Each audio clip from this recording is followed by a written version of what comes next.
Panginoong Diyos, pinupuri at pinasasalamatan ka namin sa iyong walang hanggang pagmamahal na siyang nagbubuklod sa amin bilang mag-anak. Maghari ka nawa sa aming puso at punuin mo ng pag-ibig at katapatan, kapayapaan at kasaganahan ang aming tahanan. Patuloy mo po sanang basbasan ng aming pamilya. Patatagin mo po kami sa pananalig sa iyo, lalo na sa panahon ng kahinaan at pagsubok.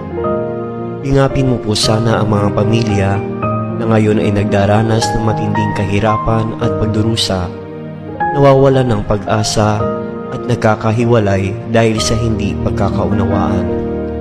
Turuan mo po kaming laging magpasalamat sa biyaya ng buhay, pananampalataya at kaligtasan.